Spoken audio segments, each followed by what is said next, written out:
The facts needs to be laid out. Those men will be found not guilty. I don't think so. If that's what ends up happening, this is a travesty of justice. Welcome to Messy Medicine. Here we are colleagues that discuss medicine. We have our opinions. We have heated debates at times. Medicine is still a practice, and sometimes just dealing with it overall can be quite messy. To my left, Dr. Chris Ibikunle. I have Dr. Jocelyn Slaughter here. And to my right, Nicholas Jones. Good to see you, buddy. And I'm Dr. Marc Jean-Gilles. Today we're going to be discussing an important topic because of what is recently done to us as a community. We're going to talk about the young gentleman, Ahmaud Arbery. He was shot in February, but the videos recently surfaced and now charges are just being brought up. So Nick, fill us in on the whole situation and give us the latest information you have out there. So, as you alluded to, February 23rd, an unarmed young Black African American was jogging in a neighborhood in Brunswick, Georgia, and three white gentlemen, decided that he did not have a right to jog.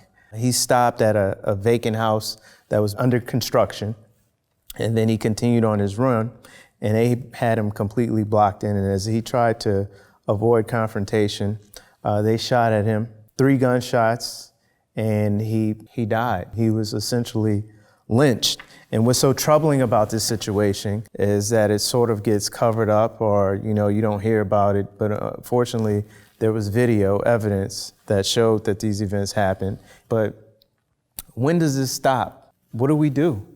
I understand stand your ground laws, but that's if somebody's assailing you. Right. But at some point, if the person's running away and you still decide to go pursue them and not let the actual authorities do their job, to me, this is just cold-blooded murder. You're out of pocket. I'm worried that they may just get away with manslaughter charges. I think everybody is tired of this, tired of hearing these stories. Another Trayvon Martin. We don't want to hear this anymore. America is fed up. And I think that these people need to be making an example of. They need to get the death penalty. Our state, I don't know if our state even does it, but I'm done with it. I'm over it. I'm tired of it. I'm angry.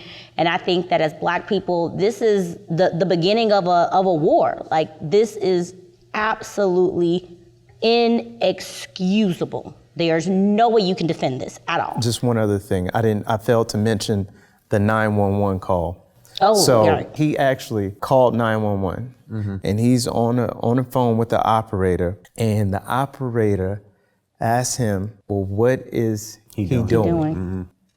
And he didn't have an answer. Right. Like, what is he doing? It's the same thing with George Zimmerman. What prompted you to leave your home, get in your truck, armed with a rifle and a handgun, and to go and pursue him? This, to me, is an open and shut case. It's so clear. Well, in my opinion, I think we have to once again let cool heads prevail. As a father, my goal is to do a better job educating my son such that if he ever gets into this position, how does he behave himself so he can come home safe? So wait a minute. What you're trying to say is that there is some either fault of Ahmaud, or he could have done something to change this situation, that he could have survived this. I am not in any way blaming Ahmaud for his own death. What I'm trying to say is, how do we prevent this from happening again? And it's a very unfortunate, very tragic event. We all agree on that. We also have to agree that the majority of white people and the majority of Black people do not want to hear this in the news. Now, if someone, white or Black, gets into this situation, somebody's trying to stop you. There are laws in this country, in some states, that call stand your ground, in which you have the right to shoot another person if you feel threatened. And feeling threatened is a subjective feeling. Correct. So, yes, let the experts look at the video, let them look at the incidents and see and decide on who's right or wrong. But my biggest concern is, how do we keep our sons safe and returning home when they face situations like this? So what would you tell your son? Well, I will educate my son on how to behave when he is being harassed or is being threatened by another person that has a gun. Based on my understanding of the video, there was an attempt to grab the gun. What sense does it make to grab the gun? I follow what you're saying, but there's something called flight or fight in the human system. And look, all rationality is thrown out the window if you are threatened. Either you're going to run, or if you feel like you can't run, you're going to fight. So instinctively, he may have grabbed the gun. I get what you're saying. They may look at the tape and say, you see that action of grabbing the gun? He felt threatened, that's stand your ground. But if that's what ends up happening, this is a travesty of justice. Let's say he went and looked inside a window of a residential home. We don't have any proof of that, but let's say he did, okay? If he's running, you don't go chase him down, okay? That's not your job. You're not threatened anymore. What this kid did, from what I see on the videos, he went into a house that was being built. When I was growing up and there was houses on our blocks being built, you know how many times we would play hide and seek and go hide in these homes? Would somebody shoot us for that? Would that be justified?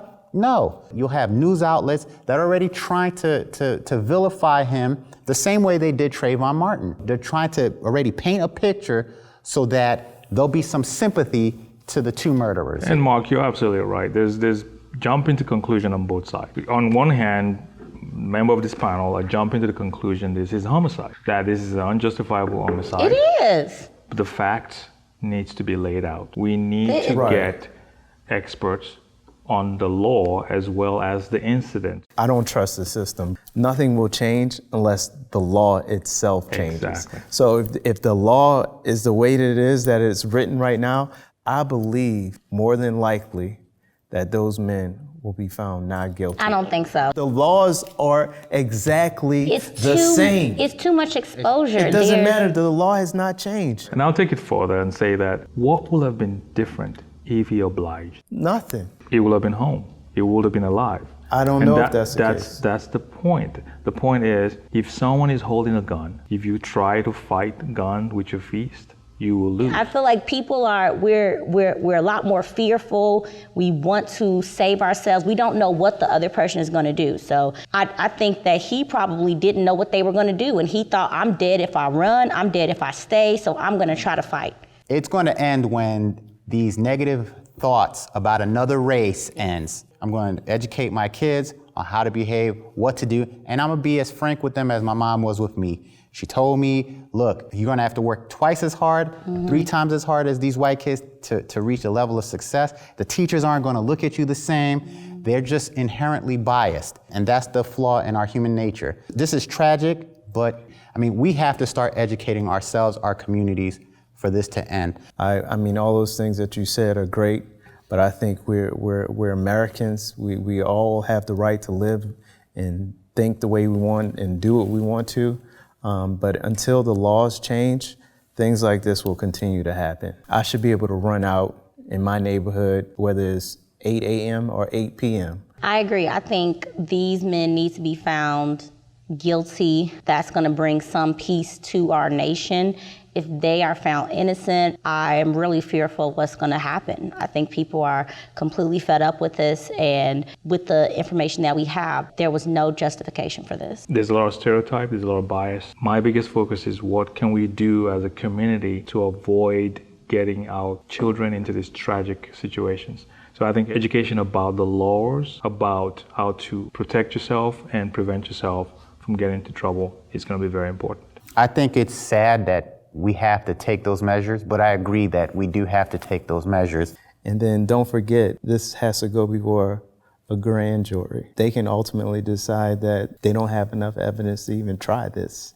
Well, we're going to find out soon. We'll see. Thank you for tuning in to this week's episode of Messy Medicine. If you enjoyed the episode, please subscribe to our channel. And if you have questions about this topic, or you would like us to address other topics, please say so in the comments below. Otherwise, we'll see you during the next episode. Have a good one.